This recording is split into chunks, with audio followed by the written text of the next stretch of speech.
हम लोगों ने एक थोड़ी सी जो है वो टेढ़ी चीज तो खैर नहीं कहेंगे उसको, लेकिन थोड़ा सा अब हम आ जाते हैं थोड़ी सी टेक्निकल बातों के ऊपर। तो कल हमने एक थोड़ा सा टेक्निकल सा क्वेश्चन जो है वो देखा, सिनेरियो देखा, और उसमें क्या था कि अगर आपके पास ओपनिंग WIP आ जाता है तो वेटेड एवरेज के साथ सॉल्व करना तो बहुत आसान है ना, कि आपने ओपनिंग WIP की कॉस्ट और cost incurred during the month, उन दोनों को आपने एवरेज आउट कर देना है। ठीक है, उन दोनों को ऐड करके टोटल इक्विवेलेंट यूनिट से डिवाइड कर देना है। ठीक है, अच्छा जनाब, अब जब हम आते हैं फीफो के अंदर, ठीक है, तो फीफो में इक्विवेलेंट यूनिट्स ऑफ प्रोडक्शन की कैलकुलेशन का तरीका भी थोड़ा डिफरेंट है, उसको हमने ब्रेक करके जो है वो काम करना है। ठीक है, सिमिलरली जब हम कॉस्ट पर यूनिट कैलकुलेट कर रहे होते हैं और जब हम क्या बना रहे होते हैं स्टेटमेंट ऑफ इवैल्यूएशन, यानी कि आपका जितना भी आपका आउटपुट है उसका आप सारी कॉस्ट वगैरह कैलकुलेट कर रहे होते हैं, तो उसमें भी जाहिर सी बात है फिर थोड़ा डिफरेंस है when it comes to weighted average. ठीक है,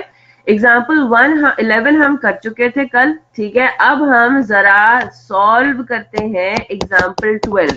ठीक है, एग्जाम्पल 11 अगेन रिवाइज फिर मेरे ख्याल से मैं ना कराऊं, है ना, क्योंकि वो तो हम एक दफा देख चुके हैं। बस इसको एक काम ही करती हूँ कि एग्जाम्पल 11 को सोल्यूशन के सामने सामने रख के जो है उसको एक दफा गो थ्रू कर लेते हैं। ठीक है, कि हमें करना क्या है, ताकि हमारे सामने एक वो चीज आ जाए कि इसमें होता क्या है और लॉजिक क्या है। ठीक है जनाब, चले जी एग्जाम्पल 11 पर आते हैं। एग्जाम्पल 11 में बिल्कुल नॉर्मल चीजें थी। क्या क्या चीजें हैं उसमें इन्होंने आपको बता दिया था कि ओपनिंग WIP में 60% मटेरियल का काम कंप्लीट है, 40% अभी करंट मंथ में करना है ना। 50% कन्वर्जन कॉस्ट के पॉइंट ऑफ व्यू से काम कंप्लीट है और 50% करंट मंथ में अभी कंप्लीट करना है। ठीक है, 3000 यूनिट्स आपके थे ओपनिंग WIP में। फिर उसके बाद जब हम कॉस्ट ऑफ ओपनिंग WIP देखते हैं तो मटेरियल्स 6 लाख रुपए लग चुके हैं पिछले महीने के एंड तक। डायरेक्ट लेबर कॉस्ट 9 लाख रुपए लग चुकी है पिछले महीने के एंड तक। और इसी तरह आपको याद होगा कि जो FOH है वो आपने अप्लाई करना था 100% ऑफ डायरेक्ट लेबर कॉस्ट, तो हम क्या कहेंगे, FOH भी लग चुकी है 9 लाख रुपए पिछले महीने के एंड तक। ठीक है, तो ये तो वो कॉस्ट हो गई जो लग चुकी है। ठीक है जनाब, आगे चलते हैं। Cost incurred during the month, direct material cost 5.4 million आपने लगाई है करंट मंथ में। अब इस 5.4 मिलियन में कुछ मटेरियल तो वो है जो कि ओपनिंग वर्क इन प्रोसेस पे लगा होगा, और कुछ मटेरियल है जो कि करंट मंथ में जो आपने यूनिट स्टार्ट ही किए हैं उनके ऊपर लगा होगा। डायरेक्ट लेबर कॉस्ट का भी यही हाल है, और FOH अप्लाइड को भी इसी तरह से करना है। Units input during the month, जो इस महीने आपने प्रोसेस में डाले थे यूनिट्स, वो है 27,000। और क्लोजिंग WIP में वो कह रहा है कि 80% कंप्लीट है with respect to materials and 75 complete है with respect to conversion cost. ठीक है, तो जब हम फीफो के अंदर काम शुरू करते हैं तो सबसे पहले तो आपको जो बनाना होता है वो ऑब्वियसली बात है स्टेटमेंट ऑफ इक्विवेलेंट प्रोडक्शन। ठीक है, इक्विवेलेंट यूनिट्स जब आप कैलकुलेट करते हैं तो बेसिकली इक्विवेलेंट यूनिट्स का पहले हम देख लेते हैं कि लॉजिक क्या होता है। ठीक है, क्या होता है स्टेटमेंट ऑफ इक्विवेलेंट प्रोडक्शन में आप क्या कैलकुलेट कर रहे होते हो कि हमने करंट मंथ में, इन अदर वर्ड्स, कितने यूनिट्स कंप्लीट किए। ठीक है, अगर हम इसको देखें इक्विवेलेंसी कर रहे होते हैं, आपको पता है कि कंप्लीट प्रोडक्शन हो नहीं रही कहीं पे भी, है ना, वर्क इन प्रोसेस है क्लोजिंग। इसी तरह से जो ओपनिंग वर्क इन प्रोसेस था उस पे सारा का सारा काम आपने करंट मंथ में नहीं किया, कुछ काम आपने पिछले मंथ में किया है, कुछ काम करंट मंथ में किया है। तो हम एक इक्विवेलेंसी निकाल लेते हैं कि हमने जितना भी काम किया है वो किसके बराबर है, कि मतलब वो एज इफ हमने कितने यूनिट्स 100% कंप्लीट किए हैं, स्टार्ट भी किया और कंप्लीट भी किया करंट मंथ में। इसको इस तरह समझ लें। ठीक है जनाब, तो जब हम इक्विवेलेंट यूनिट्स ऑफ प्रोडक्शन निकाल रहे होते हैं तो हम कैसे करते हैं, ओपनिंग WIP में उसने आपको बताया कि 60% कंप्लीट था विद रिस्पेक्ट टू मटेरियल, तो 40% इसका मतलब है हमने करंट मंथ में किया। ठीक है, तो 3000 यूनिट्स पे 40% काम हमने करंट मंथ में किया, एज इफ हमने 1200 यूनिट्स करंट मंथ में प्रोड्यूस किए। ठीक है, 3000 यूनिट्स पे 50% काम आपने किया with respect to conversion cost, तो एज एफ हमने 1500 यूनिट्स करंट मंथ में जो है वो प्रोड्यूस किए। ठीक है जनाब। फिर हम आ जाते हैं किसके ऊपर, ये तो हमारे हो गए जो हमने ओपनिंग डब्ल्यूआईपी पे काम किया था। ठीक है जनाब। फिर हमने करंट मंथ में 27,000 यूनिट्स इनपुट किए, है ना। 27,000 यूनिट्स हमने इनपुट किए। अब इन हम फीफो के यूज कर रहे हैं, तो हम फीफो में क्या कहेंगे, ये जो क्लोजिंग डब्ल्यूआईपी में इनकम्प्लीट रह गए हैं, ये इन्हीं 27,000 यूनिट से परटेन करते हैं। ठीक है, तो अब हमने इसको भी फर्दर कैटेगरी में ब्रेक कर दिया। 27,000 यूनिट्स को भी हमने दो हिस्सों में ब्रेक कर दिया। एक हिस्सा क्या है हमारा, एक हिस्सा वो है जो कि स्टार्ट होके कंप्लीट भी हो गए, और दूसरा हिस्सा क्या है जो कि इनकम्प्लीट रह गए पीरियड के एंड पे। तो 27,000 यूनिट्स आपने फर्दर लगाए थे, 3,000 यूनिट्स पहले से लगे हुए थे, 27,000 यूनिट्स आपने फर्दर लगाए। इन 27,000 यूनिट्स में से 23,000 यूनिट्स वो है जो कि आप करंट मंथ में कंप्लीट कर सके। क्यों? क्योंकि 4,000 यूनिट्स इनकम्प्लीट रह गए। ठीक है, तो 27,000 यूनिट्स में से अगर 4,000 इनकम्प्लीट रह गए पीरियड के एंड पे, तो उसका मतलब है कि 23,000 यूनिट्स ऐसे थे जो कि आपने स्टार्ट किए इस महीने में और कंप्लीट भी कर दिए। तो दूसरी कैटेगरी हमारी क्या होगी, वो यूनिट्स जिनके ऊपर हमने 100% काम कंप्लीट कर लिया है करंट मंथ में।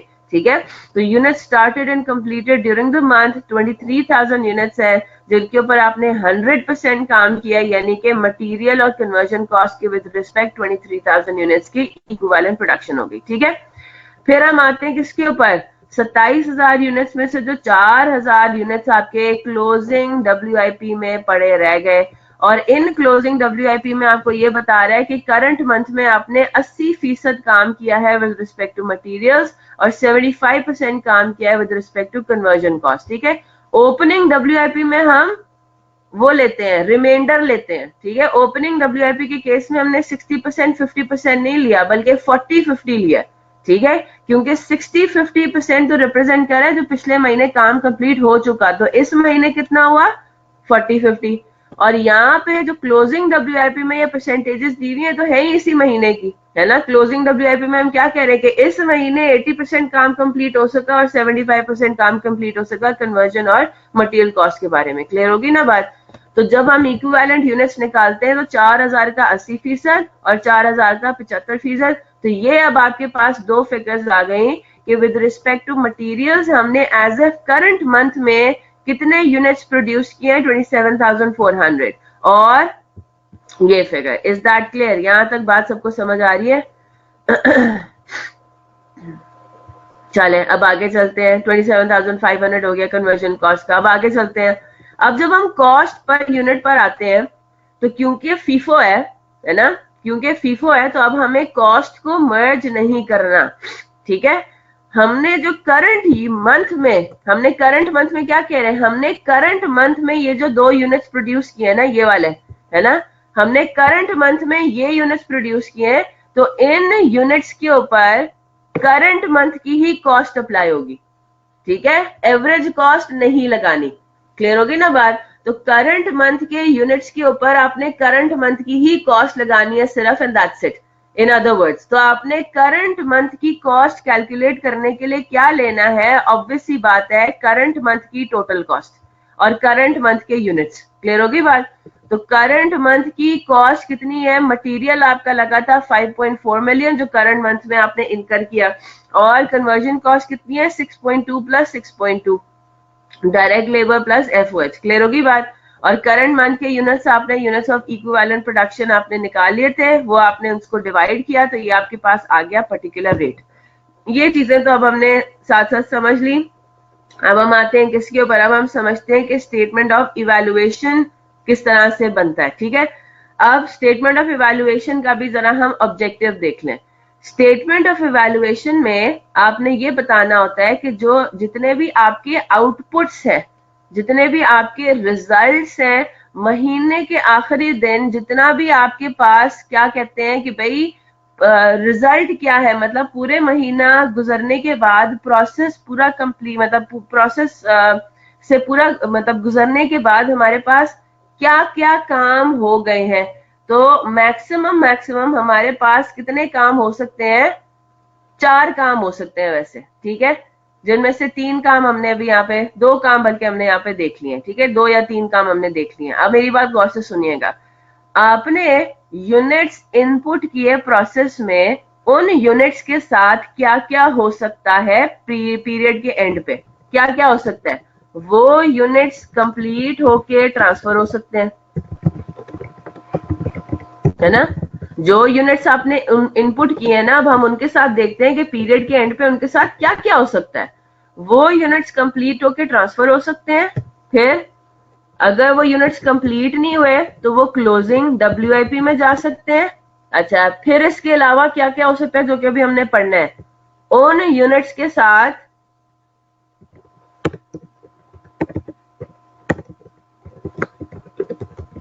एबनॉर्मल लॉस हो सकता है ना, और उन यूनिट्स के साथ क्या हो सकता है, एबनॉर्मल गेन भी हो सकता है। बात समझ आ रही है?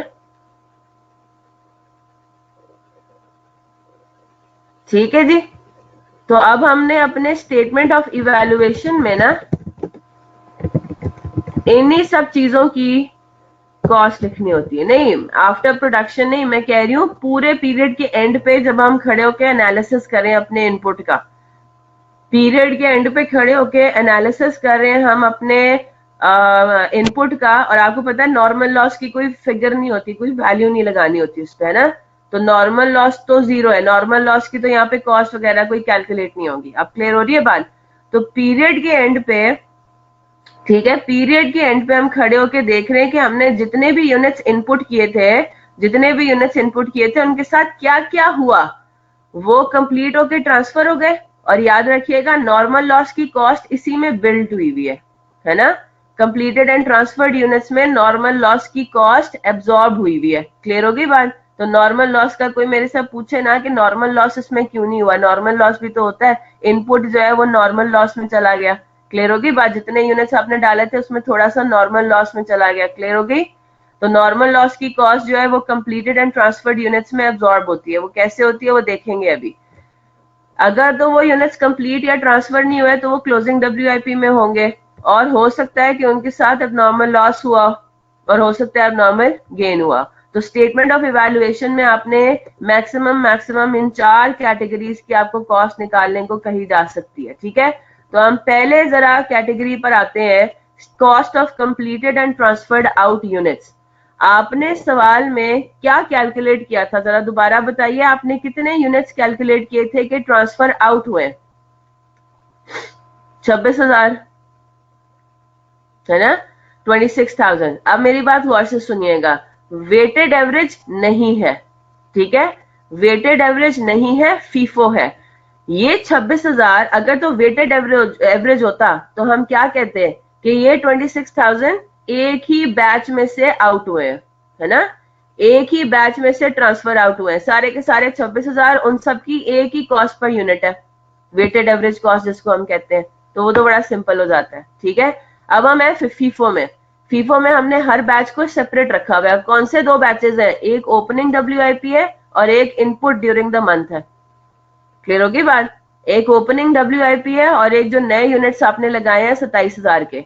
तो हम क्या कहेंगे कि ये जो 26,000 यूनिट्स आउट हुए हैं ना, ये जो 26,000 यूनिट्स आउट हुए हैं, उनको हम ये कहेंगे उनमें से 4,000 यूनिट्स तो वो हैं जो कि ओपनिंग WIP के थे। पहले हमने प्रोसेस 2 में भेजने के लिए पहले हमने WIP वाले यूनिट्स को कंप्लीट किया और उनको आउट किया, और जो रिमेनिंग आपके पास कितने 22,000 यूनिट्स है, रिमेनिंग 22,000 यूनिट्स वो वाले हैं जो कि आपने खास इस महीने में लगाए। हाँ जी, वही मैं बोलूँ 23,000 था ये, तो ठीक है, 23,000 यूनिट्स और 3,000 यूनिट्स। जी जी जी, करेक्शन कर रही हूँ मैं, ठीक है। इन 26,000 यूनिट्स में से 3,000 यूनिट्स तो वो हो गए जो कि ओपनिंग WIP। फीफो में भी तो यही होता है ना, पहले हम सेल करने के लिए क्या करते हैं, पहले हम ओपनिंग स्टॉक को पहले बाहर निकालते हैं, फिर उसके बाद वाले स्टॉक की बारी आती है। तो यही हो रहा है, पहले हमने ओपनिंग स्टॉक को बाहर निकाला और फिर हमने जो फर्दर यूनिट्स मैन्युफैक्चर किए हैं, प्रोसेस जिनके ऊपर कंप्लीट किया है करंट मंथ में, फिर हमने उनके बारे में बात की है। ठीक है, तो यूनिट स्टार्टेड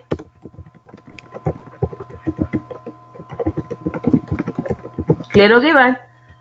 तो अब हमने अपने जो ये वाली कैटेगरी है कंप्लीटेड एंड ट्रांसफर्ड की जो कैटेगरी है उसकी कॉस्ट निकालने के लिए अब आपको पता है कि ओपनिंग डब्ल्यूआईपी की कॉस्ट अलग होगी और यूनिट स्टार्टेड एंड कंप्लीटेड की कॉस्ट अलग होगी, क्योंकि ये दो डिफरेंट बैचेस हैं। क्लियर होगी बात।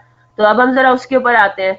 अब जब हम पहले अपनी बात करते हैं ओपनिंग डब्ल्यूआईपी की बात करते हैं कि ओपनिंग डब्ल्यूआईपी की कॉस्ट क्या थी, तो जाहिर सी बात है ओपनिंग डब्ल्यूआईपी पे कुछ कॉस्ट पहले से लग चुकी थी। हमने टोटल कॉस्ट में बतानी है ना कि total cost of units transfer to process 2 कितने हैं। ठीक है, तो अभी तक 2.4 मिलियन ट्रांसफर थोड़ी हुआ था प्रोसेस 2 में, वो तो अभी भी प्रोसेस 1 में ही पड़ा हुआ था ओपनिंग डब्ल्यूआईपी की मद में। क्लियर होगी बात। तो 2.4 मिलियन तो वो कॉस्ट हो गई ओपनिंग डब्ल्यूआईपी की जो कि अभी तक ट्रांसफर ही नहीं हुई थी। इस पे ये वो वाली कॉस्ट है जिसके ऊपर हमने पिछले महीने तक काम किया था।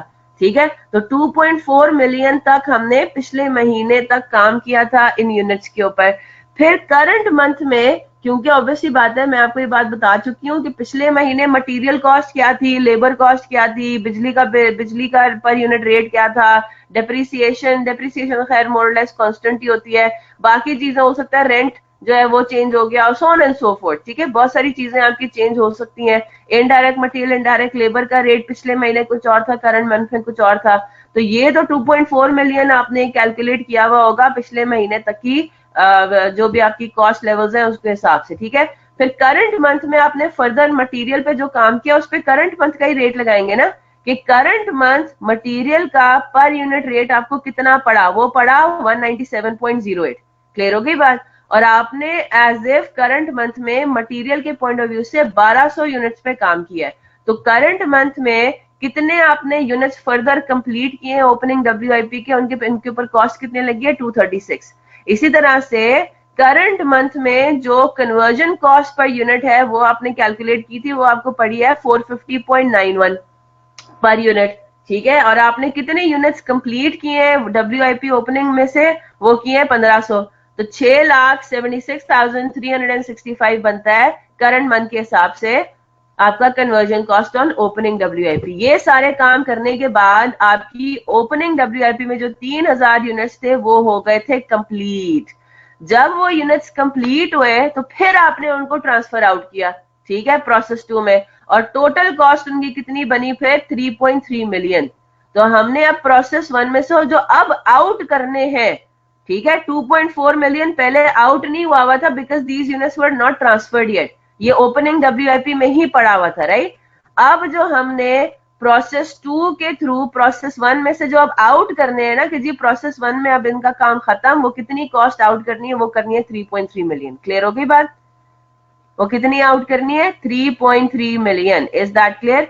फिर हम आ जाते हैं किसके ऊपर, ओपनिंग डब्ल्यूआईपी यूनिट्स आउट किए, फिर आपने रिमेनिंग 23,000 यूनिट्स भी तो आउट किए, जो ये वो 23,000 यूनिट्स हैं जिनका पिछले महीने की कॉस्ट से कोई ताल्लुक ही नहीं है। क्यों? क्योंकि ये 23,000 यूनिट्स इसी महीने आपने प्रोसेस में डाले थे। तो इन 23,000 यूनिट्स पे इंटायरली सिर्फ और सिर्फ इसी महीने के जो दो रेट्स आपने कैलकुलेट किए कॉस्ट पर यूनिट के, वही अप्लाई होंगे। क्लियर हो गई बात।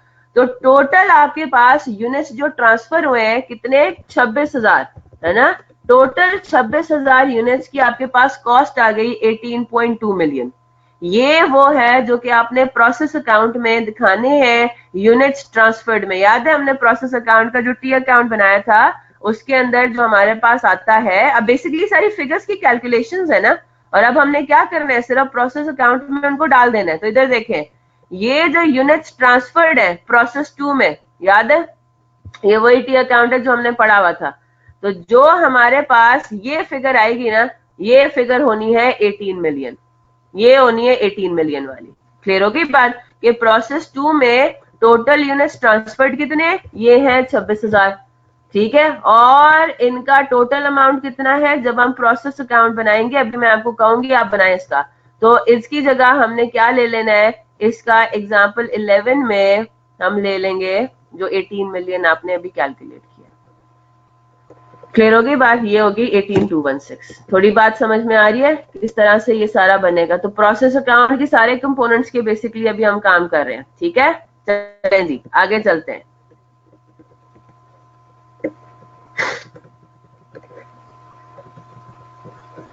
हाँ जी, तो ये तो हो गया 26,000 यूनिट्स का। फिर उसके बाद जो रिमेनिंग 4,000 यूनिट्स है ना, 4,000 यूनिट्स आपके रह गए जो कि पीरियड के एंड पे कंप्लीट नहीं हो सके। उनकी कॉस्ट क्या होगी? ऑब्वियसली बात है, ये 4,000 यूनिट्स कौन से हैं जो कि इसी महीने आपने स्टार्ट किए और इसी महीने आप कंप्लीट नहीं कर सके। तो आपने उनके इक्विवेलेंट यूनिट्स निकालने कि हमने कितने कंप्लीट कर लिए इस महीने। 4,000 में से 3200 कंप्लीट किए with respect to material and conversion cost के विद रिस्पेक्ट टू हमने किया 3,000। Is that clear? यस और नो? और ये जो हमारा प्रोसेस अकाउंट है 1.9 मिलियन है ना, 1.9 मिलियन है क्लोजिंग डब्ल्यूआईपी। तो प्रोसेस अकाउंट के अंदर जो क्लोजिंग डब्ल्यूआईपी आपको लेना होता है, यहाँ पे इधर हम ले लेंगे 1.9 मिलियन की फिगर इस वाले में, ठीक है? और इधर यूनिट्स आपके पास 4,000 यूनिट्स आ जाएंगे, हैं तो 4,000 यूनिट्स ना क्लोजिंग डब्ल्यूआईपी में। तो क्लोजिंग डब्ल्यूआईपी में 4,000 यूनिट्स और उनकी टोटल कॉस्ट कौन सी जो आपने स्टेटमेंट ऑफ इवैल्यूएशन में बनाई हुई है। जी जनाब, अब बताइए कुछ समझ आया? अब करें जरा एग्जाम्पल 12 मैं आपको दूं इस क्लास वर्क फीफो को यूज करके। याद रखिएगा वेटेड एवरेज बहुत सिंपल है, ठीक है? वेटेड एवरेज बहुत सिंपल है, फीफो में थोड़ा सा आपको करना पड़ता है। जी, कितने लोगों ने अभी क्लास वर्क एग्जाम्पल 12 किया ही नहीं अटेम्प्ट? मैं से ज्यादातर लोगों ने नहीं किया होगा क्योंकि अपलोड ही नहीं हुआ हुआ।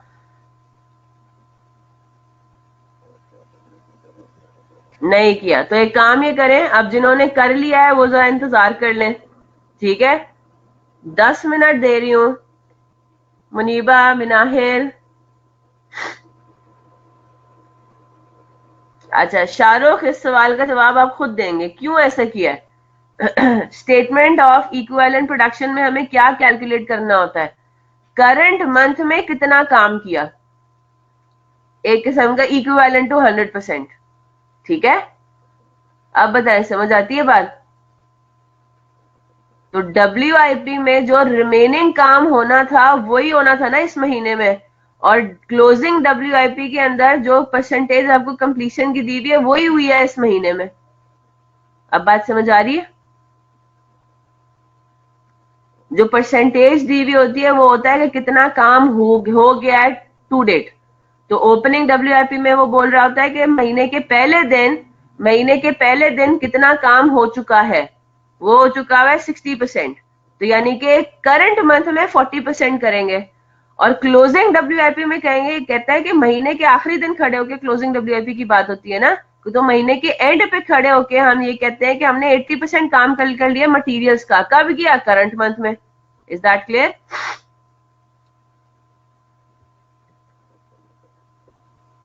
चले एग्जाम्पल 12 आपके सामने मैंने खोल दिया है, शुरू हो जाए। 10 मिनट दे रही हूँ। अब जिन स्टूडेंट्स ने कर लिया है थोड़ा सा सब्र तहमुल का। हाँ जी, आप भी नाश्ता करें, मैं भी नाश्ता करने की कोशिश करती हूँ। चाय शाय पी लें। चले, 10 minutes and your time starts now.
जी जनाब, हो गया। जरा सॉल्यूशंस में अपने चैट बॉक्स में जरा लिखते जाएं स्टेटमेंट ऑफ इवैल्यूएशन के जो चीजें हैं, cost of units completed and transferred और कॉस्ट ऑफ क्लोजिंग WIP, ये दोनों चीजें थी ना बेटा अब्दुल्ला? ये हैंड आउट अभी मैं अपलोड कर दूंगी LMS पे।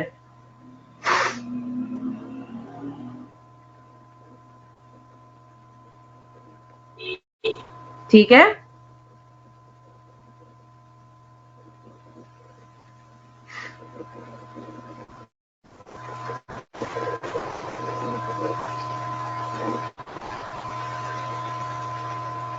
कॉस्ट ऑफ कंप्लीटेड यूनिट्स और cost of the closing WIP।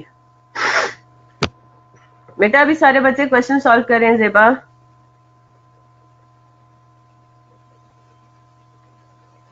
Example 12 solve कर रहे हैं। मुनीबा ये आपका क्या फिगर है? ये 4682265 कॉस्ट ऑफ कंप्लीटेड यूनिट्स है।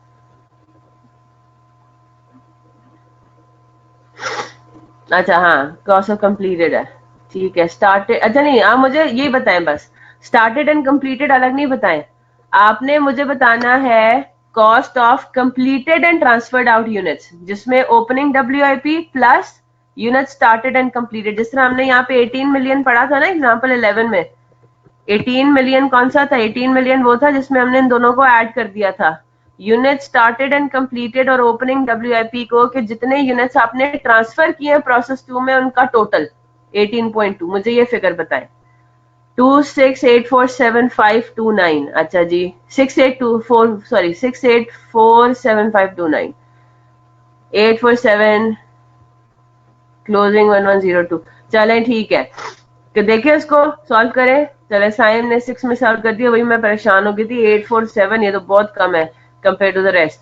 चले जी, एग्जाम्पल 12 अब हम जरा जल्दी से फिर मैं सॉल्व करती हूँ, ठीक है, ताकि हमें जो है वो ज्यादा मसला ना हो। अच्छा, मैं स्टेटमेंट ऑफ इक्विवेलेंट प्रोडक्शन से ही काम स्टार्ट कर रही हूँ। आपको पता है कि आइडियली सबसे पहले आपको क्या नजर आना चाहिए, स्टेटमेंट ऑफ इवैल्यूएशन, लेकिन मैं जस्ट टू सेव टाइम जो है मैं इस तरह से फ्लो में चल रही हूँ, ठीक है। स्टेटमेंट ऑफ इक्विवेलेंट प्रोडक्शन का अगेन मेरे लिए तो बड़ा आसान है। एक्सेल के अंदर मैं कंट्रोल C किया और ये मैंने कर दिया कंट्रोल V, ठीक है।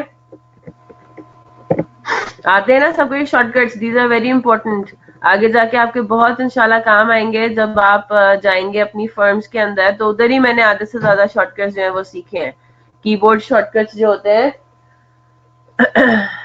चलें जनाब, तो हम जब इक्विवेलेंट यूनिट्स की बात करते हैं तो हम सबसे पहले ये कहेंगे कि हमने ओपनिंग WIP में क्या क्या काम किया मटेरियल्स के केस में, और कन्वर्जन कॉस्ट के केस में हम कहेंगे ओपनिंग WIP के यूनिट्स कितने थे? 4000, ठीक है। अच्छा जनाब, क्योंकि मटेरियल्स 100% कंप्लीट है तो करंट मंथ में हमने 0% काम किया मटेरियल्स पे, है ना। करंट मंथ में हमारा कितना होगा? 0% होगा। कन्वर्जन कॉस्ट में 60% कंप्लीट था पिछले महीने तक, तो करंट मंथ में कितना काम किया? 40%, ठीक है। तो इन 4000 यूनिट्स पे 40% आपने काम किया, तो 4000 मल्टीप्लाइड बाय 0.4, ठीक है। ये काम एक आपका हो गया जी। शाहरुख, गलत थी ना? आप समझ आ गई ना?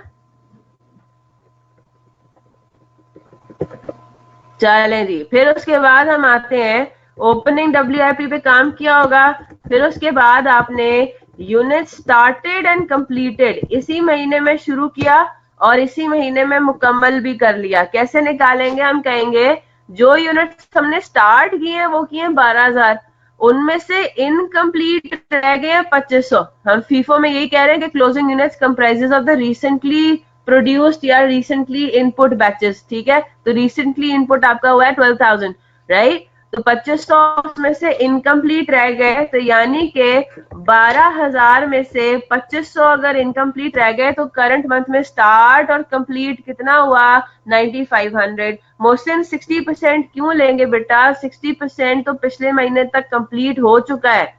तो हमने करंट मंथ में कितना कंप्लीट किया, रिमेनिंग 40%। यही तो है ओपनिंग डब्ल्यूआईपी में रिमेनिंग लेना है, क्योंकि लॉजिक भी तो समझे ना, आप सिर्फ रट्टा नहीं मारे। रट्टा मारेंगे तो इस तरह की गलती हो जाएगी कि 60% है तो 60% ही लो भाई, क्योंकि क्लोजिंग डब्ल्यूआईपी में भी तो यही लेते हैं।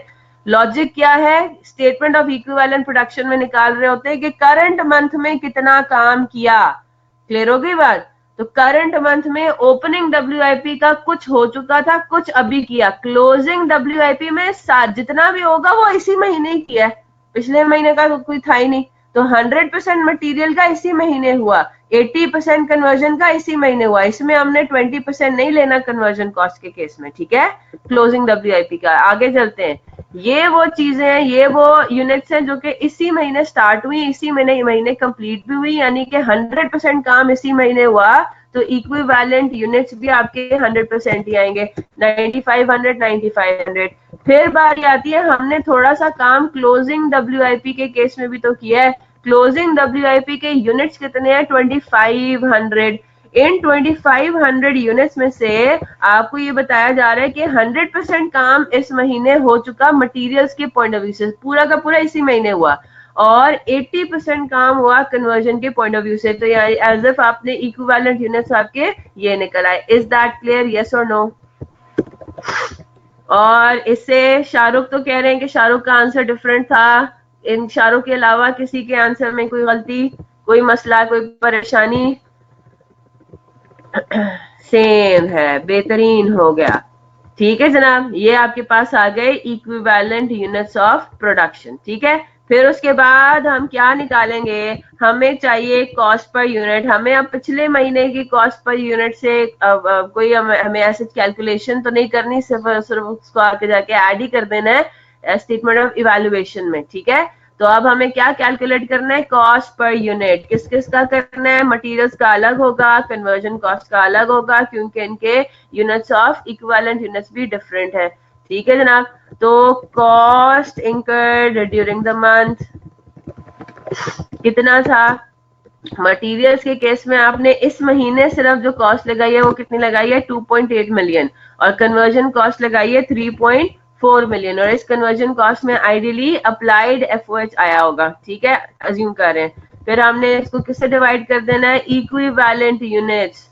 करंट मंथ में आपने प्रोडक्शन कितनी की, मटेरियल 12,000 और कन्वर्जन कॉस्ट 13,100। ठीक है, तो हमारे पास कॉस्ट पर यूनिट जो इस महीने की बनती है up to 2 decimal places, ideally वो कितना बनता है, मटेरियल्स का है 233.33 और कन्वर्जन कॉस्ट का है 259.54। फिर जो हमारा मेन ऑब्जेक्टिव था, statement of evaluation. Statement of evaluation में हम अपने जितने भी पॉसिबल आउटकम्स हैं उनको इवैल्यूएट कर रहे होते हैं। तो सबसे पहले आपके पास क्या है, यूनिट्स कंप्लीटेड एंड ट्रांसफर्ड। यहाँ पे याद रखिएगा, सिर्फ ये नहीं है स्टार्टेड एंड ट्रांसफर्ड नहीं है, यूनिट्स कंप्लीटेड एंड ट्रांसफर्ड है।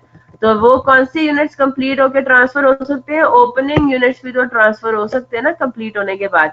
तो हम ये कहेंगे कि सबसे पहले तो हमने अपने ओपनिंग यूनिट्स को, ओपनिंग डब्ल्यूआईपी को कंप्लीट करके ट्रांसफर किया। ठीक है, तो ओपनिंग डब्ल्यूआईपी में पहले से भी कुछ कॉस्ट लगी हुई थी, और वो क्या थी, 8 लाख प्लस 950,000। ठीक है, ये तो वो हो गई जो आपने इस महीने से पहले आपने अप्लाई की हुई थी, यानी कि लगाई हुई थी इसके ऊपर कॉस्ट। ठीक है, तो ये आपके पास हो गया 800,000 प्लस 950,000। फिर हमने ओपनिंग डब्ल्यूआईपी पे कुछ फर्दर कॉस्ट इस महीने भी इनकर की। ठीक है, मटेरियल पे तो जीरो कॉस्ट फर्दर लगाई करंट मंथ में, क्योंकि मटेरियल पे जितना कॉस्ट लगना था वो तो लग चुका था। ये अगेन ये ऊपर से स्टेटमेंट ऑफ इक्विवेलेंट प्रोडक्शन पे आपके पास आ जाएगा। ठीक है, और कन्वर्जन कॉस्ट में हम ये कहेंगे कि हमने 1600 के इक्विवेलेंट फर्दर अपना लगाया कॉस्ट। ठीक है, तो 1600 units multiplied by conversion cost का रेट है, कन्वर्जन कॉस्ट का रेट है 259.54, 259.54। क्लियर होगी बात। तो आपने कहा कि भाई इसके ऊपर कितना लगा, 1600 मल्टीप्लाइड बाय 259.54। ठीक है, तो चले मर्जी आपकी, टोटल करना चाह रहे हैं तो कर ले कि ओपनिंग डब्ल्यूआईपी को जब हमने 100% कंप्लीट कर दिया तो टोटल कॉस्ट इसकी कितनी आई है, टू डेट वो आई है 2.1 मिलियन, और ये ट्रांसफर होगी प्रोसेस 2 में। फिर एक और चीज जो ट्रांसफर होनी है वो यूनिट्स जो स्टार्टेड एंड कंप्लीटेड है ड्यूरिंग द मंथ, ठीक है। तो started and completed during the month में हम क्या कहेंगे, 12,000 यूनिट स्टार्ट हुए थे, 2500 इनकम्प्लीट रह गए, यानी कि कंप्लीट हुए कितने, again statement of equivalent production में 9500, ठीक है, स्टार्टेड एंड कंप्लीटेड। तो हम क्या कहेंगे, इन 9500 यूनिट्स के ऊपर आपके पास क्या हुआ, आपके पास आपने इसी महीने मटेरियल भी लगाया, इसी महीने कन्वर्जन कॉस्ट भी लगाई, तो इसी महीने की कॉस्ट पर यूनिट लेंगे 233.33 प्लस 259.54, ठीक है। इसमें दोनों के पॉइंट ऑफ व्यू से सेम यूनिट्स हैं, 9500 यूनिट्स मटेरियल के पॉइंट ऑफ व्यू से भी हैं, कन्वर्जन कॉस्ट के भी पॉइंट ऑफ व्यू से। तो हमने पहले दोनों रेट्स को ऐड कर दिया और फिर हम मल्टीप्लाई कर देंगे, तो चाहे तो अलग अलग भी कर लें, कोई मसले वाली बात नहीं है, ठीक है। 259.54 आंसर आपका सेम ही आना है, मल्टीप्लाइड बाय 9500, ठीक है। अब अगर मेरे से कोई पूछे कि जो आपने टोटल यूनिट्स ट्रांसफर किए, पहले तो ये बताए उनके यूनिट्स कितने थे। हाँ जी, प्रोसेस 2 में आपने टोटल कितने यूनिट्स ट्रांसफर किए प्रोसेस 2 में टोटल कितने यूनिट्स करंट मंथ में ट्रांसफर किए हैं, सवाल पूछ रही हूँ मैं आप लोगों से। 13,500, 13,500 कहां से आ गया, ये ओपनिंग के 4,000 यूनिट्स ट्रांसफर किए आपने, है ना, ओपनिंग के 4,000 यूनिट्स ट्रांसफर किए, और करंट मंथ में जो स्टार्ट होके कंप्लीट हुए 9,500 यूनिट्स वो ट्रांसफर हुए। तो 13,500 यूनिट्स टोटल आपने प्रोसेस 2 में भेजे हैं, जो कि 100% कंप्लीट हो गए थे, और उनकी कॉस्ट कितनी है 6847529। तो प्रोसेस अकाउंट में जो यूनिट्स कंप्लीटेड वो प्रोसेस 2 का जो फिगर डालते हैं वो ये आएगी 6.8 मिलियन। Is that clear? तो इसलिए ये टोटल करना अब यहाँ पे जरूरी है, ठीक है। और एक और कंपोनेंट हमारा क्या है, कॉस्ट ऑफ क्लोजिंग WIP, ताकि वर्क इन प्रोसेस अकाउंट में हम उसकी भी फिगर अलग से कैलकुलेट कर सकें, ठीक है। क्लोजिंग WIP में कोई हार्ड एंड फास्ट मसला नहीं है, कोई रॉकेट साइंस नहीं है, ठीक है। मटेरियल हो गया और कन्वर्जन कॉस्ट हो गया। मटेरियल के पॉइंट ऑफ व्यू से आपने स्टेटमेंट ऑफ इक्विवेलेंट प्रोडक्शन में आ गए 2500 यूनिट्स ही आपने कंप्लीट किए, तो 2500 मल्टीप्लाइड बाय 233.33, ठीक है। तो मटेरियल का हो गया 2500 मल्टीप्लाइड बाय 233.33, और कन्वर्जन कॉस्ट का हो गया 2000 यूनिट्स मल्टीप्लाइड बाय 259.54। जी जनाब, अब बताइए यहाँ पे किसी को कोई मसला, कोई परेशानी, कोई टेंशन अभी तक सॉल्व करने के बाद भी? ऑब्वियसली बात है हम स्पीड में चले हैं क्योंकि हम ये कर चुके थे। तो अब आपके पास जो क्लोजिंग WIP का टोटल है ये तो करना ऑब्वियसली बात है, हम करेंगे इसको। क्लोजिंग WIP का जो टोटल कॉस्ट है वो आ रही है 1.1 मिलियन। कौन सा टोटल करना जरूरी है, ये वाला टोटल करना तो बहुत जरूरी है, ये वाला टोटल करना जरूरी है, और ये वाला टोटल करना जरूरी है, क्योंकि इन दोनों का टोटल नहीं करना बाय द वे। 6.8 और 1.1 मिलियन का टोटल करने का क्या वजह है, कोई वजह ही नहीं है ना। इसका तो जो आंसर आएगा वो हमने कहीं नहीं लेके जाना, ठीक है, वो उसका कोई मतलब नहीं होगा। तो 6.8 मिलियन टोटल करना जरूरी है क्योंकि ये जाएगा प्रोसेस अकाउंट में, और 1.1 मिलियन जाएगा अलग से प्रोसेस अकाउंट के अंदर, दोनों फिगर्स अलग अलग है। हाँ जी, अब एक और चलें जनाब, नोट करें एग्जाम्पल 11, एग्जाम्पल 12 का। अब आपने क्या बनाना है, प्रिपेयर प्रोसेस अकाउंट, ऐसे एक वो भी जरा देख लेना। चलें जी, टी अकाउंट बनाएं जरा, एग्जाम्पल 12 का प्रोसेस अकाउंट बनाएं, खुद बनाएं जी जनाब, क्या मुश्किल बात है, सारी कैलकुलेशंस आपके सामने है, सारी फिगर्स आपके सामने है, खुद बनाएं। फॉर्मेट सबके पास है ना, खोले जरा फॉर्मेट, और बड़ा लॉजिकल फॉर्मेट है, हम डिस्कस भी कर चुके हैं इसको। हाँ जी, प्रोसेस 1 अकाउंट का लॉजिकल फॉर्मेट है। एग्जाम्पल 12 की फिगर्स सबके पास मौजूद है। 5 मिनट क्या, इसमें तो 2 मिनट लगने चाहिए, सिर्फ फिगर्स डालनी है आपने। शुरू हो जाए।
हाँ जी, हो गया। बैलेंस भी हो गया। बेस्ट हो गया। जरा देख लेते हैं उसको फिर। सारी चीजें तो आपने कैलकुलेट की हुई हैं, सब चीजें आपके पास गिवन है क्वेश्चन के अंदर, कोई मसला ही नहीं। ठीक है, तो क्या होता है,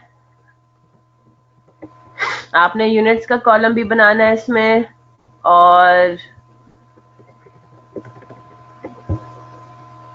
लॉसेस तो इसमें है ही नहीं। ठीक है, तो प्रोसेस वन अकाउंट है हमारा। प्रोसेस वन अकाउंट में सबसे पहले बात आएगी किसकी, ये आपके पास यूनिट्स का कॉलम, ये रुपीस का कॉलम, ये यूनिट्स का कॉलम, ये रुपीस का कॉलम। ठीक है, अच्छा जी, सबसे पहले हम बात करेंगे किसकी, ओपनिंग डब्ल्यूआईपी की। ठीक है, आपको ओपनिंग डब्ल्यूआईपी के यूनिट्स क्वेश्चन में दिए हुए कितने हैं, 4000 यूनिट्स।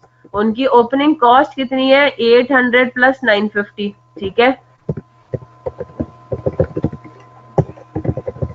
फिर आपने during the month direct material, direct labour, और चलें डायरेक्ट लेबर और एफएक्स की जगह उन्होंने कन्वर्जन कॉस्ट दिया हुआ है। 66 रुपीज का डिफरेंस आ रहा है, ये राउंडिंग ऑफ की वजह से है। ठीक है, हाँ जी, तो कितना आपने फर्दर कॉस्ट लगाया, मटेरियल के आगे आएगा 12,000 यूनिट्स डालेंगे। ठीक है, यूनिट्स इनपुट में 12,000 लिखेंगे, और डायरेक्ट मटेरियल आप डाल देंगे कि भाई 2.8 मिलियन और 3.4 मिलियन। ठीक है, और ठीक है, यूनिट्स कन्वर्जन कॉस्ट के आगे यूनिट्स नहीं आएंगे, यूनिट्स का कॉलम सबने बनाया है ना। फिर हम कहेंगे कि भाई अब हमने ट्रांसफर कितने किए, प्रोसेस टू में कितने यूनिट्स ट्रांसफर हुए, अगेन ये वाली बात आ गई। ठीक है, 13,500 यूनिट्स जो आपने ट्रांसफर किए हैं, 13,500 यूनिट्स की कॉस्ट है 6.8 मिलियन। ठीक है, तो कितने यूनिट्स ट्रांसफर हुए, 13,500, और उनकी कॉस्ट कितनी है, 6847। और आपके पास बाकी बच जाता है क्या, क्लोजिंग डब्ल्यूआईपी। क्लोजिंग डब्ल्यूआईपी के यूनिट्स कितने हैं, 2500, और उनकी उनकी कॉस्ट कितनी है वो आपने कैलकुलेट कर ली। ठीक है ना, बात समझ आ गई।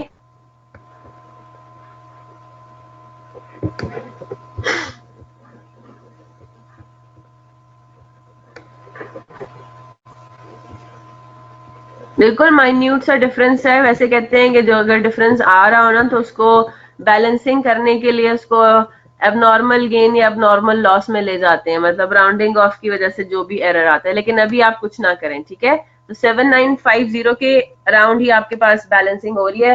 राउंडिंग ऑफ करने की वजह से बेसिकली जो रेट हमने अप टू 2 डेसिमल प्लेसेस लिया है, अगर आप फुल अमाउंट लेते तो फिर ये राउंडिंग ऑफ का मसला ऑब्वियसली नहीं आना था। यहां तक सबको क्लियर हो गई बात और सब क्रिस्टल क्लियर है। पिछले सिनेरियोज में भी होपफुली किसी को कोई मसला नहीं है, क्योंकि अब जो हम चीज करने जा रहे हैं उसमें अब हम लॉसेस को भी इनकॉर्पोरेट करने लगे हैं। हम ये देख रहे हैं कि अगर लॉसेस भी अब आपके पास आ जाएं तो फिर क्या होगा। अब हमने लॉसेस को भी देखना, और इसके लिए again I need presence of your mind. आपका मुझे जो माइंड है और दिमाग है वो यहाँ पे मुझे हाजिर चाहिए। तो अगर कोई अभी नींद आ रही है किसी को तो जल्दी से पानी का छट्टा मार कर आए, जल्दी से।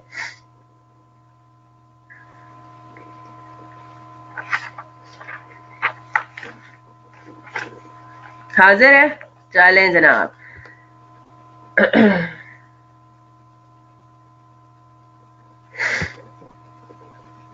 इसको जरा मैं पीडीएफ में कन्वर्ट कर लूँ कि पीडीएफ में सॉल्व करना ऑब्वियसली बात है, थोड़ा रीड करना आसान होता है।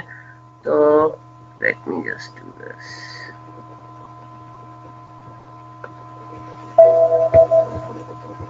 चलें जनाब, तो this is what, this is again अभी भी हम फर्स्ट प्रोसेस की बात करें। फिक्र नहीं करनी, सेकंड प्रोसेस में इतना कोई वो नहीं है, कोई मसले वाली बात है नहीं, ठीक है। फर्स्ट प्रोसेस में units completed, transferred out, opening and closing WIP and losses, ठीक है। तो क्या होगा, अब मेरी बात गौर से सुनिएगा। जो हमारे पास सेकंड प्रोसेस होता है ना, उसमें भी जो ट्रीटमेंट है सारी चीजों की, ओपनिंग एंड क्लोजिंग डब्ल्यूआईपी की, वो सिमिलर है, ठीक है। तो इतनी कोई मसले वाली बात नहीं है कि ओहो फर्स्ट प्रोसेस में ही हमने इतना टाइम लगा दिया, तो अभी जब हम उसके बाद सब्सिक्वेंट प्रोसेसेस की अकाउंटिंग पढ़ेंगे तो उसमें कितना टाइम लग जाएगा। तो ऐसी कोई बात नहीं है, चीजें उसमें सिमिलर ही हैं। तो उसमें बस एक दो नई चीजें हैं, वो फिर हमने देखनी है और हमारा पूरा कंप्लीट हो जाना है उसमें। मतलब कल का दिन लगेगा एंड दैट्स इट। फिर हम आ जाएंगे पैक के जो हैंडबुक के अंदर जो क्वेश्चंस हैं, we will be in a position to solve them. तो वो जाहिर सी बात है, आप इमेजिन कर लें कि भाई आपको होम असाइनमेंट कितना मिलने वाला है इंशाल्लाह वीकेंड पे, ठीक है। अच्छा जी, जॉब ऑर्डर कॉस्टिंग का टेस्ट भी था, मेरे दिमाग से रह गया। कल रात को मैंने ग्रुप जब चेक किया तो उसमें मुझे याद आया कि मैंने आपको जॉब ऑर्डर कॉस्टिंग के टेस्ट का कहा है। तो वो टेस्ट फिर आज नहीं होगा, वो फिर कल और परसों होगा, ठीक है। थर्सडे फ्राइडे 2 दिन होगा जॉब ऑर्डर कॉस्टिंग का टेस्ट। मैं इंशाल्लाह अभी टीए को भी बोल देती हूँ कि वो क्वेश्चन को जो है वो अपलोड कर दे, ठीक है। चले जी, अब अपने आखिरी सिनेरियो पर आते हैं। सिनेरियो नंबर 4 है कि जी पहले सारे सिनेरियोस को अगर हम कंबाइन कर दें 1 2 3, जिसमें आपने क्या क्या पढ़ा था, units completed and transferred, losses, opening work in process, closing work in process. तो अब अगर हम इन चारों चीजों को कंबाइन कर दें किसी भी सिनेरियो में तो फिर कैसे सॉल्व होगा वो सवाल। एग्जाम्पल 13 पर आते हैं। The following data relates to process 1 for the month of July. Opening WIP और सिर्फ लिखा हुआ है 70% कंप्लीट। तो इसके ऊपर भी जरा डिस्कशन करनी है, इस क्वेश्चन के थ्रू वो भी डिस्कस हो जाएगा। What is meant by this 70% complete with respect to what, materials और कन्वर्जन कॉस्ट।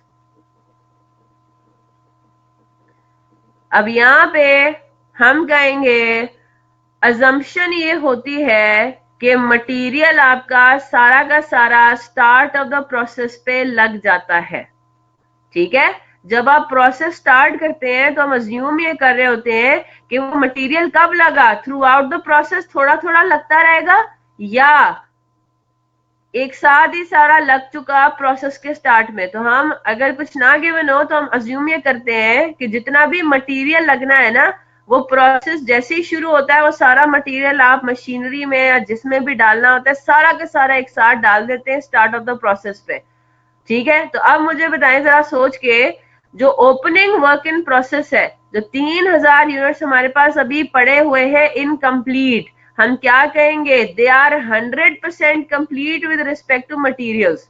जितना मटेरियल लगना था वो पिछले महीने जब हमने इन यूनिट्स को डाला होगा मशीनरीज में, उस टाइम पे सारा का सारा मटेरियल लग चुका होगा। तो ये 70% कंप्लीट है with respect to conversion cost only. It is 100% complete with respect to materials. तो एक चीज जरा नोट कर लें, इसको हम कहेंगे स्टेज ऑफ कंप्लीशन, ठीक है, ये स्टेज ऑफ कंप्लीशन होता है, ठीक है। इफ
हाँ जी, क्या लिखा है यहाँ पे?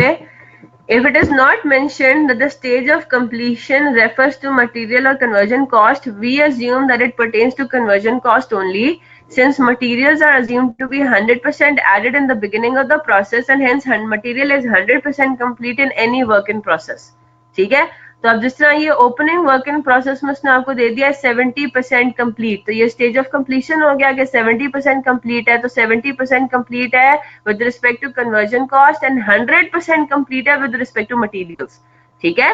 तो हम मटेरियल का हम अज्यूम करेंगे in the absence of any information, material is assume to be 100% complete in any work in process, और जो 100% से कम फिगर दी हुई होगी वो दी हुई होगी कन्वर्जन कॉस्ट की। Is that clear? यस और नो? अब कोई मेरे से ये ना पूछे कि अगर कन्वर्जन कॉस्ट भी 100% कंप्लीट हो तो फिर क्या अज्यूम करेंगे। अगर कन्वर्जन कॉस्ट भी 100% कंप्लीट है, मटेरियल भी 100% कंप्लीट है, तो वो वर्क इन प्रोसेस तो ना रहा ना, हम तो वर्क इन प्रोसेस की बात कर रहे हैं। ठीक होगी बात? चलें जी, तो क्या कह रहा है? 70% कंप्लीट है with respect to conversion cost, 100% complete है with respect to materials. Cost of opening WIP है मटेरियल्स के 6 लाख रुपए, कन्वर्जन कॉस्ट के 1250 एडेड है टू डेट, यानी कि उस महीने के पहले दिन तक। Cost incur during the month है, डायरेक्ट मटेरियल कॉस्ट है, आपने 25,000 यूनिट्स इनपुट किए हैं करंट मंथ में, ठीक है। ये 3,000 के अलावा जो आपने इनपुट किए हैं करंट मंथ में, ये वो गए। मटेरियल की जो टोटल कॉस्ट है वो है 5.8 मिलियन, कन्वर्जन कॉस्ट है 9.9 मिलियन, नॉर्मल लॉस है 10% ऑफ करंट मंथ्स इनपुट, ठीक है। तो अब हम थोड़ा सा रिविजन भी हमारा हो जाएगा। Units completed and transfer to process 2, ठीक है। तो कितने आपने यूनिट्स कंप्लीट करके ट्रांसफर किए हैं? 20,600। क्लोजिंग WIP में वो बता रहा है 60% कंप्लीट है, तो 60% कंप्लीट हो गया with respect to conversion cost, 100% complete हो गया with respect to materials, 4200 units है। स्क्रैप वैल्यू और डिफेक्टिव यूनिट्स आपको बता दिया गया है। Abnormal loss and abnormal gain are assume to be 40% complete, ठीक है। तो ये भी चीज हमें अभी देखनी है। अच्छा जी, क्या समझ में आ रहा है? पहली बात तो ये, जैसे ही सवाल में ओपनिंग WIP आ गया तो वर्क इन वो आपका फीफो और वेटेड एवरेज का सवाल अराइज हो जाएगा, ठीक है, कि do we have to use FIFO और do we have to use work in process. क्यों? क्योंकि अब यूनिट्स कंप्लीट होने के लिए, यूनिट्स कंप्लीटेड के लिए अब आपके पास दो बैचेस हैं। आप वर्क इन प्रोसेस जो है वो वर्क इन प्रोसेस से भी यूनिट्स कंप्लीट करके ट्रांसफर करेंगे और यूनिट स्टार्टेड एंड कंप्लीटेड से भी यूनिट्स ट्रांसफर करेंगे। क्लियर होगी बात? There are now more than one batches available for transfer to process 2। तो जैसे ही यहाँ पे हम हमारे पास एक से ज्यादा बैचेस इन्वॉल्व होंगे, हम कहेंगे कि जी फीफो फॉलो करना है या वेटेड एवरेज फॉलो करना है, यानी कि ओपनिंग वर्क इन प्रोसेस जहां पे भी आ गया आपने वहां पे देखना है क्वेश्चन में क्या कहा गया। तो वो ये कह रहा है कि आपने वेटेड एवरेज मेथड से भी इसको सॉल्व करना है और आपने फीफो मेथड से भी सॉल्व करना है, ठीक है। तो करें, शुरू करें इसको। स्टेटमेंट ऑफ इवैल्यूएशन बनाना है। तो स्टेटमेंट ऑफ इवैल्यूएशन बनाने के लिए सबसे पहले तो हम क्या बनाएंगे, अपना स्टेटमेंट ऑफ इवैल्यूएशन के लिए जरा 10-12 लाइनें छोड़ देंगे और हम आ जाएंगे किसके ऊपर, वर्किंग्स के ऊपर। तो सबसे पहला काम हमारा क्या होगा, स्टेटमेंट ऑफ इक्विवेलेंट प्रोडक्शन बनाना, है ना। चलें जी शुरू करते हैं फिर, स्टेटमेंट ऑफ इक्विवेलेंट प्रोडक्शन। अच्छा जी, बाय द वे हम पहले इसको किससे सॉल्व करें, एग्जांपल 13 को पहले हम सॉल्व करें। इसका पार्ट ए है वेटेड एवरेज मेथड, ठीक है, तो इट मैटर्स राइट। चलें जी, वेटेड एवरेज मेथड एग्जांपल 13 का पार्ट ए। चलें जी, सारी चीजें हमने पढ़ी हुई हैं। अब हमने सबको क्या कर रहे हैं, अब हम सबको सिर्फ मिला रहे हैं, सब कॉन्सेप्ट्स को हमने we are making them come together like in one scenario. और वेरी गुड, बिल्कुल ठीक आसिफ, कैसे होगा अभी देखते हैं उसको, ठीक है। अब सॉल्व कर रहे हैं ना, तो जरा तसल्ली तहम्मुल, आप खुद मुझे जवाब देंगे। अच्छा जी, वेटेड एवरेज के अंदर कैसे हम स्टेटमेंट ऑफ इक्विवेलेंट प्रोडक्शन कैसा बनाते हैं, हाँ जी, statement of equivalent production weighted average में कैसा बनता था, ऐसा बनता था, डिफरेंट था, है ना। फीफो में तो था opening WIP, started and completed और क्लोजिंग WIP। वेटेड एवरेज में कैसा था, एग्जांपल 9, एग्जांपल 10, ठीक है, कैसा था, यूनिट्स कंप्लीटेड और क्लोजिंग WIP, जो नॉर्मल हम करते आते थे, भूल तो नहीं गए, है ना। Units completed and closing WIP, opening नहीं था उसमें, बिल्कुल ठीक। अब इधर मेरी बात जरा गौर से देखिएगा, सुनिएगा, यहाँ पे वो कह रहा है, ये जो उन्होंने आखिर में एक बात बोली है ना, एबनॉर्मल लॉस या abnormal gain are assume to be 40% completed, ठीक है। अब यहाँ पे हमें ये पॉइंट सोचने पर मजबूर कर देगा कि सवाल हमने पूरा रीड कर लिया, इधर तो कहीं एबनॉर्मल लॉस या एबनॉर्मल गेन की बात ही नहीं हुई हुई थी, तो जरा चेक कर लेते हैं। अच्छा जी, ये मैंने ये स्टेटमेंट ऑफ इक्विवेलेंट प्रोडक्शन बनवा दिया है, इसको जरा मैं बाद में भी बनाऊंगी, ठीक है। तो जरा चेक कर लेते हैं कि एबनॉर्मल लॉस या एबनॉर्मल गेन है तो नहीं कहीं क्वेश्चन में। कैसे करेंगे, we will be preparing something called a quantity schedule, ठीक है। हम एक जरा क्वांटिटी स्केड्यूल बनाते हैं, आसिफ ने तो कैलकुलेट भी कर लिया, इसका कोई खास कोई स्टेटमेंट नहीं है, बस ऐसी वर्किंग है। क्वांटिटी शेड्यूल बनाते हैं और जरा देखते हैं डज एवरीथिंग एड अप। हमने अपना काम शुरू किया 3000 यूनिट से, है ना। आपके पास ओपनिंग WIP कितने थे, देवर 3000 यूनिट्स, ठीक है जनाब। चलें जी, 3000 यूनिट्स आपका ओपनिंग WIP था। फिर आपने फर्दर जो डाला प्रोसेस में वो थे 25,000 यूनिट्स, ठीक है। तो आपके उसमें यूनिट्स फर्दर आपने ऐड कितने किए, 25,000 यूनिट्स आपने फर्दर ऐड किए। तो इसका मतलब ये हुआ जो क्लोजिंग WIP है और जो यूनिट्स ट्रांसफर्ड है उन सबका टोटल 28,000 के इक्वल आना चाहिए। तो जरा देख लेते हैं, फिर आपने क्या किए, आपने यूनिट्स ट्रांसफर कर दिए, है ना। आपने यूनिट्स ट्रांसफर कर दिया है किसमें, प्रोसेस 2 में। तो वो कितने यूनिट्स थे, वो थे 20,600 यूनिट्स, ठीक है। तो ये माइनस कर देंगे यहाँ से 20,600 यूनिट्स। फिर आपको ये बात भी पता है कि कुछ यूनिट्स आपके क्लोजिंग WIP में भी तो गए, है ना। कुछ यूनिट्स आपके क्लोजिंग WIP में भी गए, कितने गए, 4200 यूनिट्स। क्लियर हो गई बात। अच्छा जी, सवाल में इसके अलावा भी बहुत सारी चीजें हैं। एक और चीज क्या है, there is something called normal loss as well, है ना। आपके पास नॉर्मल लॉस भी तो है। नॉर्मल लॉस कितना है, 10% ऑफ करंट मंथ्स इनपुट, ठीक है। आपने भले अब नॉर्मल गेन हो अब नॉर्मल लॉस हो, आपने अपना नॉर्मल लॉस हमेशा क्या लेना है, वही जो क्वेश्चन में गिवन है, जो एक्सपेक्टेड है, 10% ऑफ करंट मंथ्स इनपुट तो होता है 2500। क्लियर हो गई ना बात। तो इससे भी इसको भी मैं क्या करूंगी, 2500 को मैंने यहाँ पे माइनस करना है, प्लस करना है, लेस होगा ना, ये भी लॉस हो गया, है ना। ये भी आपके पास से इन्वेंट्री में निकल गया। अब मेरी बात गौर से सुनिएगा, दैट्स इट। लॉस भी आपने कर लिया, आपने क्लोजिंग WIP भी कर दिया, आपने यूनिट्स ट्रांसफर्ड भी कर दिया। आइडियली मैं जब इन सब चीजों का सम निकालूं तो मेरे पास आना चाहिए 0, है ना? कि आइडियली मेरे पास क्या होना चाहिए, मेरे पास सम होना चाहिए इन सबका 0, कि मेरे पास ओपनिंग WIP इतना था, यूनिट्स एडेड थे, यानी कि मेरे पास टोटल 28,000 यूनिट्स थे। इन 28,000 यूनिट्स में से ही लॉस भी होना है, इन 28,000 यूनिट्स में से भी ट्रांसफर भी होना है, इन 28,000 यूनिट्स में से क्लोजिंग WIP में भी बचे रहने हैं। यस और नो? ठीक है। तो जब मैं इसको सॉल्व करती हूँ तो मेरे पास आंसर 700 आता है। What does this represent? क्या ये एबनॉर्मल गेन है या एबनॉर्मल लॉस है?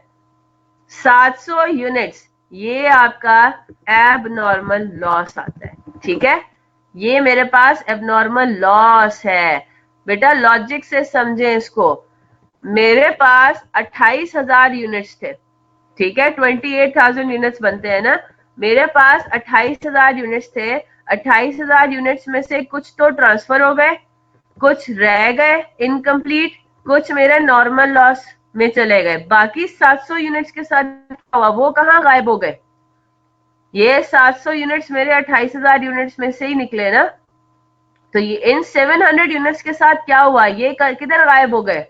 ये ना ट्रांसफर हो रहे हैं, ना क्लोजिंग WIP में जा रहे हैं, ना ये नॉर्मल लॉस का पार्ट है। तो फिर ये 700 यूनिट्स कहाँ गए? ये इसका मतलब है एब नॉर्मल लॉस में गए।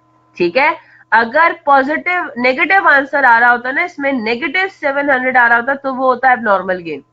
क्लियर हो गई बात? इसका एक और अल्टरनेटिव है, क्वांटिटी स्केड्यूल को आप कुछ इस तरीके से भी बना सकते हैं। ठीक है, हो सकता है ये आपके लिए ज्यादा लॉजिकल हो।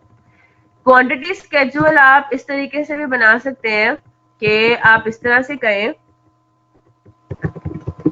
मेरे पास ओपनिंग WIP था 3,000 यूनिट्स, ठीक है, मेरे पास इनपुट जो मैंने किया करंट मंथ में वो किया 25,000, ठीक है। अब ठीक है, अब क्या कहेंगे, अब हम ये कहेंगे कि भाई देखें, नॉर्मल लॉस थोड़ा सा होना था, नॉर्मल लॉस होना था 2500, ठीक है, 2500 थोड़ा सा नॉर्मल लॉस होना था। फिर कुछ जो है वो इनकम्प्लीट रह जाना थे, इनकम्प्लीट जो रहे वो है 4200। फिर आप क्या करें, आप ये कहें अगर तो एबनॉर्मल गेन भी होता तो ये मेरे पास क्या उसमें जाना था, ये मेरे पास फिगर आ जानी थी पॉजिटिव में। ठीक है, एबनॉर्मल गेन भी अगर होता तो मेरे पास ये फिगर आ जानी थी पॉजिटिव में, और अगर एबनॉर्मल लॉस होता तो ये भी फिगर में माइनस में लेके जाती ना, जो कि अभी हमें पता नहीं है। ठीक है, ये आप डब्बा छोड़ दें खाली।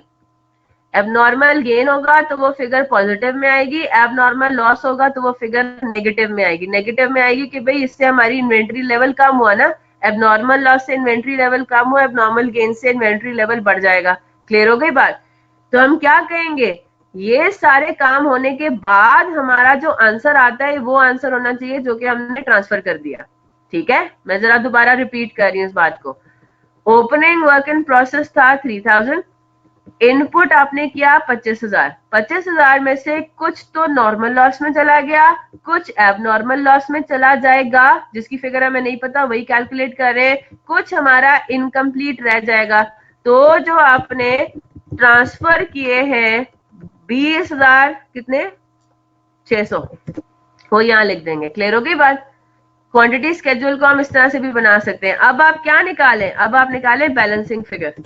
ये जो डब्बा है ये बैलेंसिंग फिगर बन जाएगा। क्लियर होती है बात? जी, बात समझ आती है? 28,000 यूनिट्स में से कुछ नॉर्मल लॉस हो गए, कुछ वर्क इन प्रोसेस में चले गए, कुछ जो है वो ट्रांसफर हो गए, तो बाकी आपके पास क्या होंगे अगर, तो ये बैलेंसिंग फिगर अभी आ रही है नेगेटिव 700। नेगेटिव 700 का क्या मतलब है, इन्वेंट्री लेवल आपका फर्दर 700 से कम हुआ and this is abnormal loss.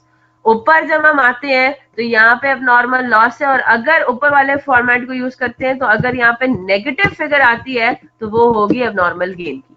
ठीक है, लेकिन फर्क क्या है, इधर इज इक्वल टू के बाद है अब नॉर्मल लॉस अब नॉर्मल गेन, और इधर इज इक्वल टू से पहले आपने फॉर्मूले में लेना है अब नॉर्मल लॉस अब normal gain. Is that clear, yes और नो?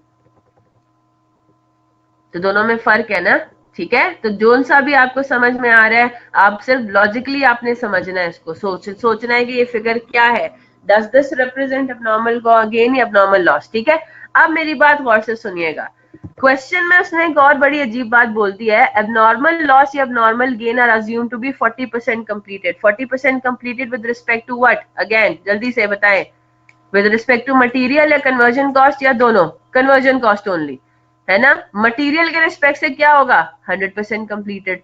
तो इसका मतलब ये हुआ कि अब जरा मेरी बात गौर से सुनिएगा, इसका मतलब ये हुआ कि अब जब हम अपना बनाएंगे क्या, स्टेटमेंट ऑफ इक्विवेलेंट प्रोडक्शन, ठीक है, statement of equivalent production, units जी बेटा, परसेंटेज, मटेरियल्स, कन्वर्जन कॉस्ट। जी शाहरुख साहब, क्यों का क्या मतलब है? मैंने आपको भी बताया ना कि जब आपको स्टेज ऑफ कंप्लीशन के बारे में बताया जा रहा हो तो वो stage of completion work in process के अंदर जो रूल लिखवाया वही रूल आपका लॉसेस के केस में भी होगा। They are 40% completed with respect to conversion cost, ठीक है। वर्क इन प्रोसेस का जो रूल है वही इसमें भी अप्लाई होगा, ठीक है, लॉसेस के केस में भी अप्लाई होगा। तो यहाँ पे अपने पास भले मेंशन कर दें ऊपर जहाँ पे आपने लिखा है ना ये रूल,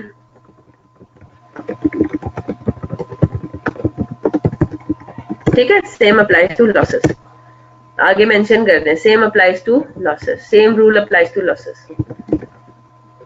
तो अगर स्टेज ऑफ कंप्लीशन मेंशन नहीं हुआ तो हम क्या कहेंगे कि लॉस, एबनॉर्मल लॉस के केस में अगर 40% वो कह रहा है तो 40% होगा with respect to conversion cost and 100% होगा विद रिस्पेक्ट टू मटेरियल्स। चलें जी, अब हम आते हैं वेटेड एवरेज में। सिंपल तरीके से था, उसमें हम क्या करते थे, यूनिट्स कंप्लीटेड एंड ट्रांसफर्ड, इसमें हमने ओपनिंग डब्ल्यूआईपी भी शामिल कर देना होता था, है ना, इसलिए हम इसको सेपरेट आउट नहीं करते थे।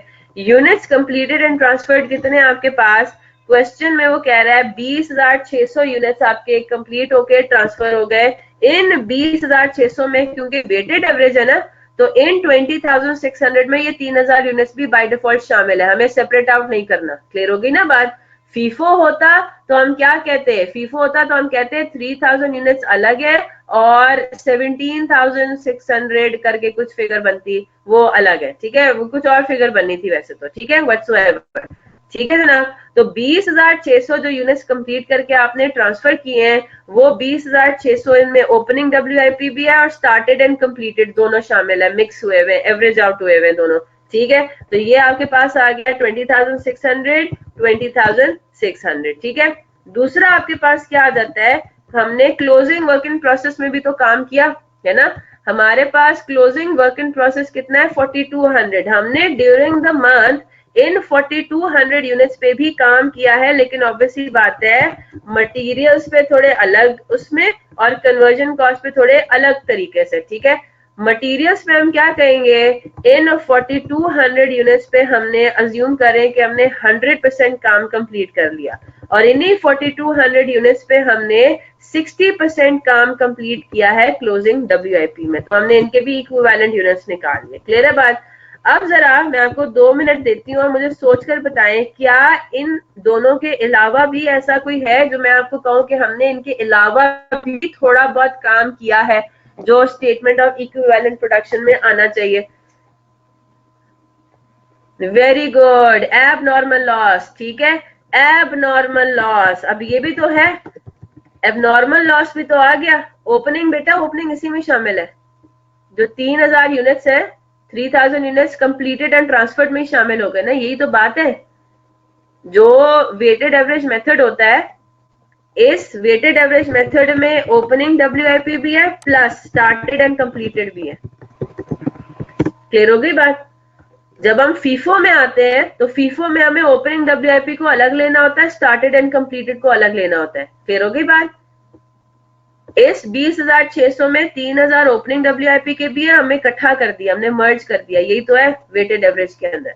और फीफो में हम इन दोनों को सेपरेट करते हैं, 20,600 को ब्रेक करेंगे फीफो में, अभी नहीं करना।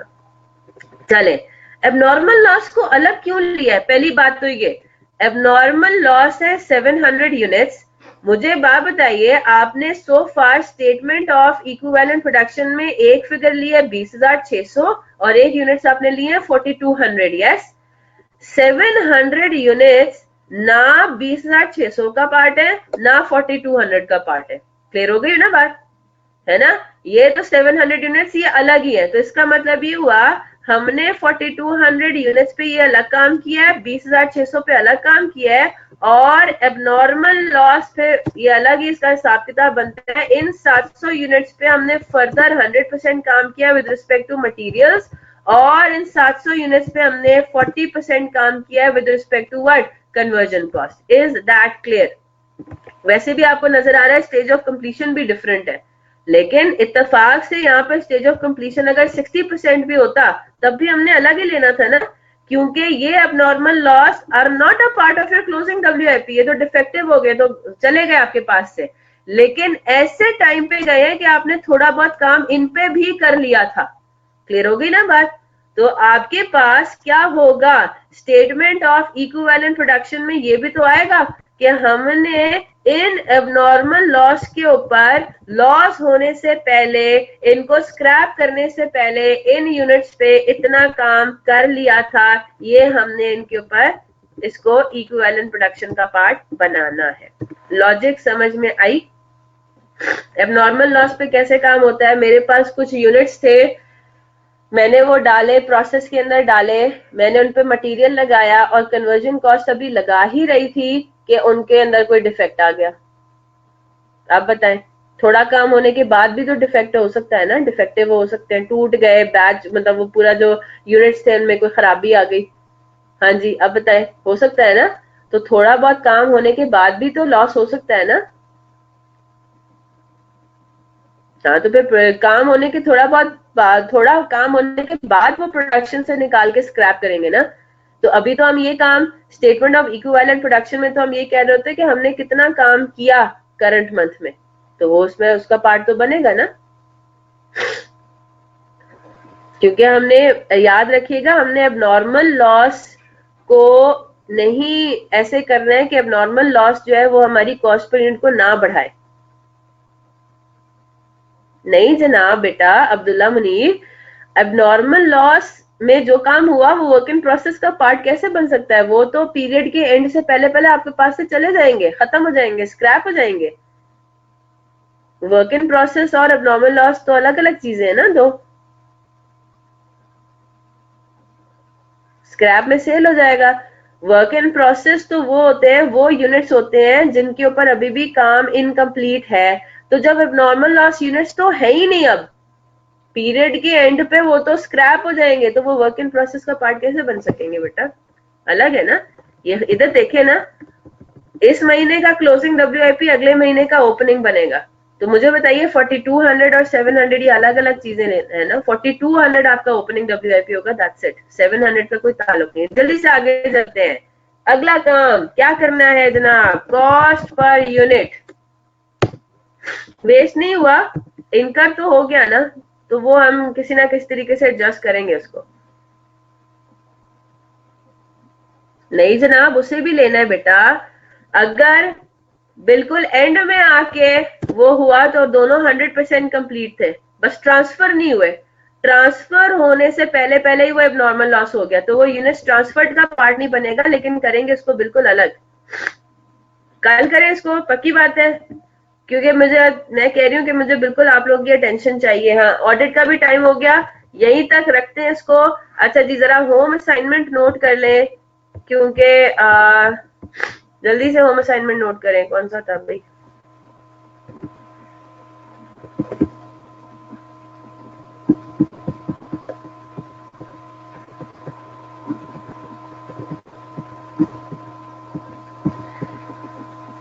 हाँ जी, होम असाइनमेंट है आपका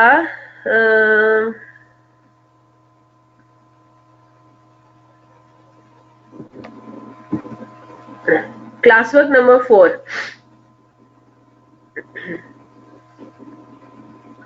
class work number 4 pack question bank, ये आपका होम असाइनमेंट है, ठीक है। क्लास वर्क नंबर 4 बहुत सिंपल है, इसलिए मैं दे रही हूँ।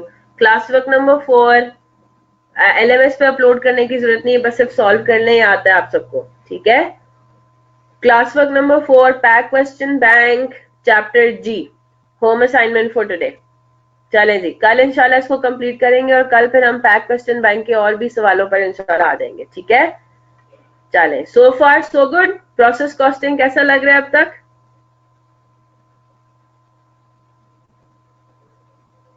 इंटरेस्टिंग है ना? जी जनाब, मैं ये दोनों हैंडआउट्स अपलोड कर दूंगी, ठीक है। फॉर्मेट वाला है तो इजी है, बिल्कुल ठीक बात है, सही है। लॉजिकली भी हम साथ साथ समझ के चल रहे हैं, होपफुली लॉजिक भी आप सबको समझ में आ गई, हो गई, ठीक है। तो प्रोसेस कॉस्टिंग मैंने आपको कहा था हवा बना हुआ है, वैसे कुछ है नहीं। और इसको जिस तरीके से हम पढ़ भी रहे हैं ना, पहले अब पैक क्वेश्चन बैंक से पढ़ते हैं ना, तो थोड़ा मुझे लगता है कि कंफ्यूजिंग हो जाना था। आपने अभी पैक हैंडबुक उठानी नहीं है, सिर्फ क्लास वर्क 4 के लिए उठानी है। पढ़ने की कोशिश ना करें, जब मैं बोलूं, जब हम प्रोसेस 2 भी देख लेंगे ना, सब्सिक्वेंट प्रोसेसेस, फिर मैं आपको खुद ही लेकर आऊंगी इसके ऊपर। फिर जब आप रीड करेंगे ना ये सारे लेक्चर नोट्स, तो फिर आपको हर चीज समझ में आएगी, क्योंकि हम हर सिनेरियो समझ चुके हैं, ठीक है। स्टडी टेक्स्ट भले उठा लें, स्टडी टेक्स्ट आप जरूर उठाएं। स्टडी टेक्स्ट जो है वो उस तरीके से ही हो रही है जिस तरह से मैंने आपको कराया कि पहले इन्होंने लॉसेस का सिनेरियो डिस्कस किया है, ठीक है। स्टडी टेक्स्ट भले आप रीड कर लें जहां तक आपको नजर आ रहा है कि भाई हमने ये कर लिया है। ये लॉसेस वाला पोर्शन तो आप आराम से कर लें, because you studied normal losses, losses इनके नॉर्मल लॉसेस, अब नॉर्मल लॉसेस, अब नॉर्मल गेन्स, सारी चीजें आपने पढ़ ली हुई हैं। तो स्टडी टेक्स्ट भले आप उठा लें, लेकिन ऑब्वियसली बात है, जैसे ही आपको लगे कि ओहो ये वाला सेक्शन तो मुझे पता ही नहीं है, तो अब तक हमने पढ़ा ही नहीं है, ये भी पढ़ लें। Process costing with closing work in progress, ये भी हम कर चुके हैं। इन्होंने भी, जिस तरह मैं पढ़ा रही हूँ ना, कि हर सिनेरियो को अलग अलग उन्होंने डिस्कस किया है, इसी तरह से opening work in progress section 5 भी हम कर चुके हैं स्टडी टेक्स्ट का, ठीक है। तो आप भले स्टडी टेक्स्ट उठा के उनको उसको रीड करना चाह रहे हैं तो कर लें, लेकिन बाकी चीजें आपने, ये जो work in progress and losses है, ये अभी हम कर रहे हैं। सेक्शन 6 है जो अभी हम कर रहे हैं, कि opening closing work in progress और लॉसेस को अगर हम कंबाइन कर दें तो up till section 5 study text का यू कैन गो थ्रू। लेकिन वीकेंड पे कर लें, कोई बात नहीं, अभी रहने दें उसको, ठीक है। चलें जी, इंशाल्लाह फिर कल मिलते हैं। Class work 4 is your home assignment for today. कल मुलाकात होती है। Till then take care of yourselves, दुआ में याद रखिएगा। अल्लाह हाफिज।